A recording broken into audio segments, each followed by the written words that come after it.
大家好，这里是听广播学英语频道。今天我们来聊聊潜水艇的历史。乌龟号是美国第一艘潜艇，在革命战争期间发明，目的是攻击英国船只。尽管设计新颖，但它在1776年的纽约港执行任务时失败了。好了，我们来听听这段有趣的历史故事吧。You may be surprised to learn that one of the first modern submarines dates to the American Revolution, designed to bomb British ships. But on its maiden voyage in New York Harbor in 1776, the bomb was a bust.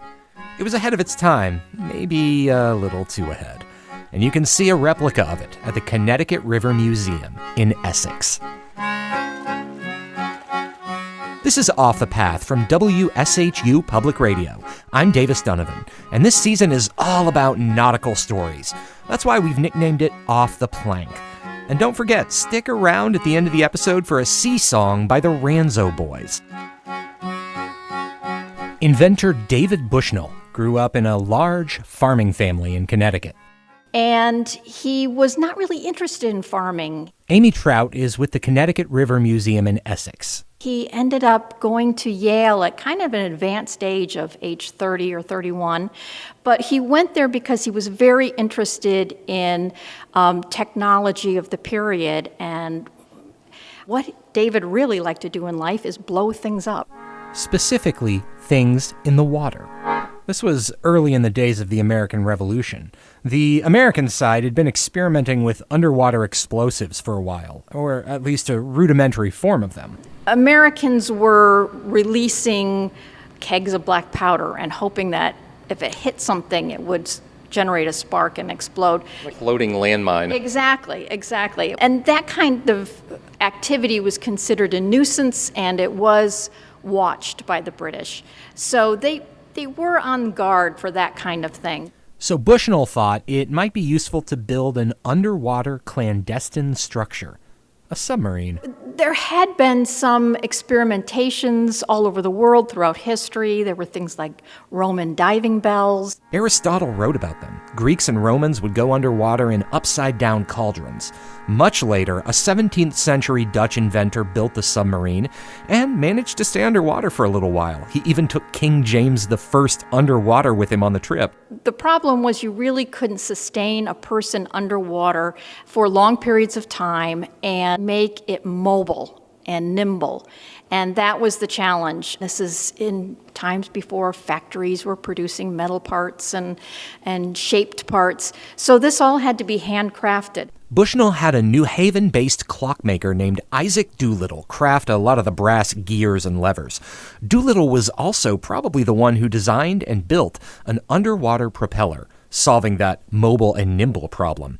It could only hold enough air for about 30 minutes, but if the operator could get close enough to the surface, a ventilator would replenish the air supply. Bushnell had the ear of a few founding fathers, including Benjamin Franklin and Thomas Jefferson. Even George Washington contributed some money to the project. My favorite fun fact was that George Washington actually called it genius. And soon Bushnell came up with an invention he called the turtle. There's a replica of it at the Connecticut River Museum.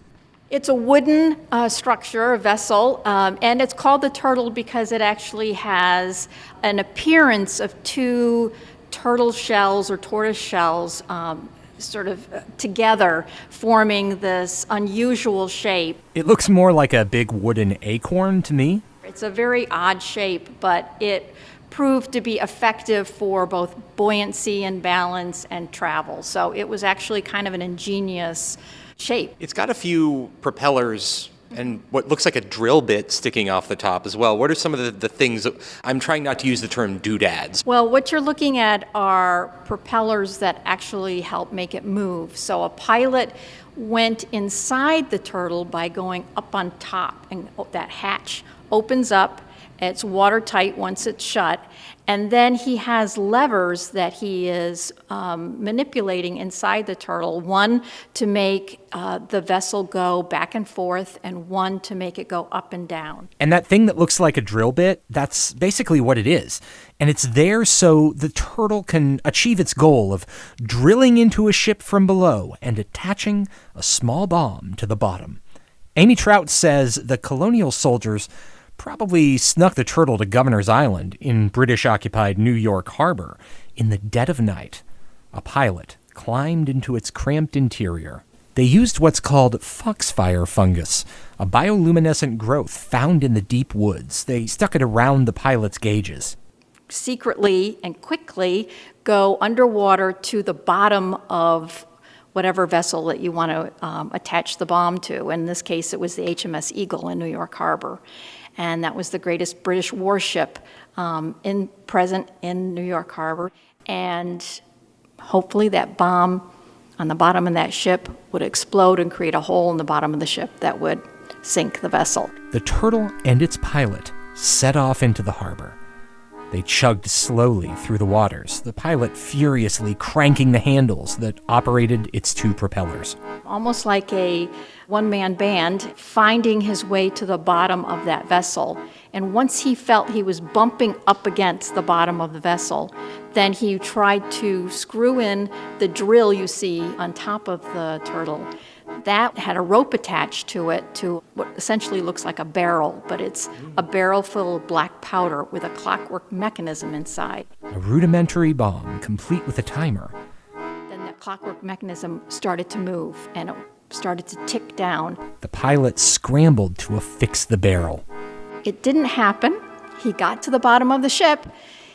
He screwed as hard as he can into the bottom of the ship. It just didn't bite. It didn't go into the wood. And historians have debated, did it hit a keel? Did it hit a metal part of the bottom of the ship?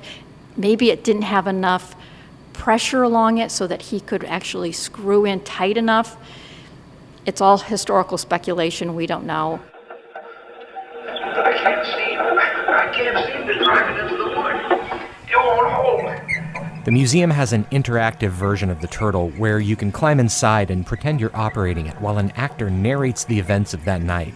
It's cramped and dark. Too late to try again. They will discover me.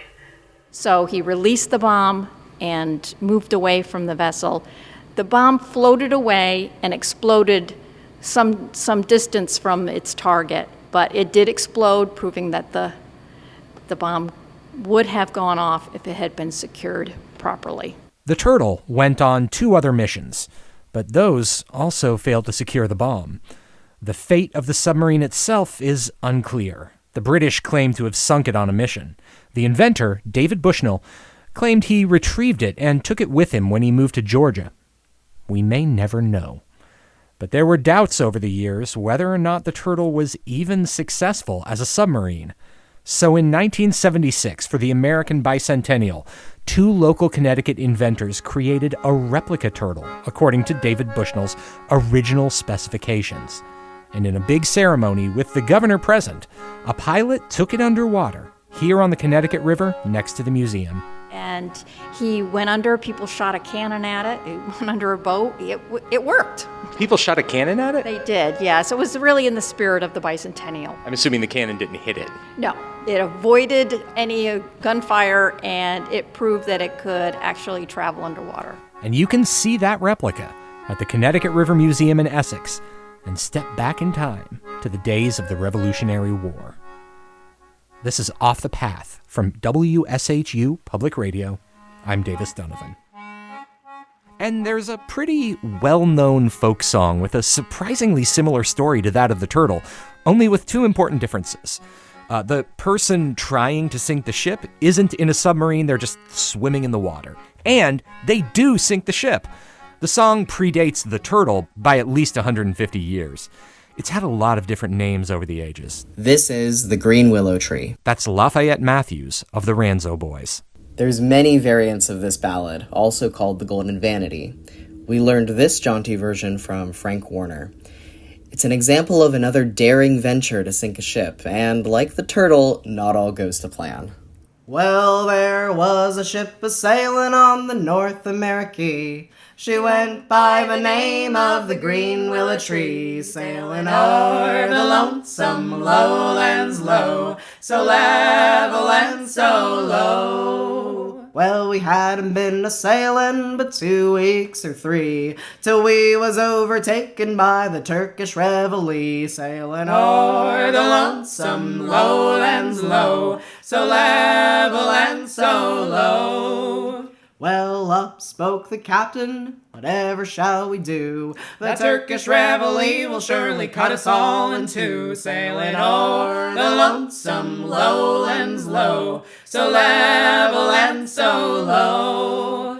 Well, up spoke the cabin boy, what will you give to me if I will go and sink for you the Turkish reveille, sailing o'er the lonesome lowlands low, so level and so low. Well, I will give you gold and I will give you fee, and my only daughter your wedded wife to be, sailing o'er the lonesome lowlands low, so level and so low. And out on his back, well, away swam he, swam till he came to the Turkish reveille, sailing o'er the lonesome lowlands low, so level and so low. Well, he had a little instrument just fitting for the work. He bored 9 holes in the bottom of the Turk, sailing o'er the lonesome lowlands low, so level and so low. Well, some were playing cards, some were shooting dice. The water tumbled in and it dazzled their eyes, sailing o'er the lonesome lowlands low, so level and so low. Well, some they came with hats, some they came with caps, trying for to fill all them salty water gaps, sailing o'er the lonesome lowlands low, so level and so low. Well, oh, cried the cabin boy, come take me up on board, and be unto me just as good as your word, sailing o'er the lonesome lowlands low, so level and so low. Oh no, cried the captain, I'll not take you up on board. I'll not be unto you just as good as my word, sailing o'er the lonesome lowlands low, so level and so low. If it wasn't for the love of your daughter and your men, I'd do unto you just as I did unto them, sailing o'er the lonesome lowlands low, so level and sailing o'er the lonesome lowlands low, so level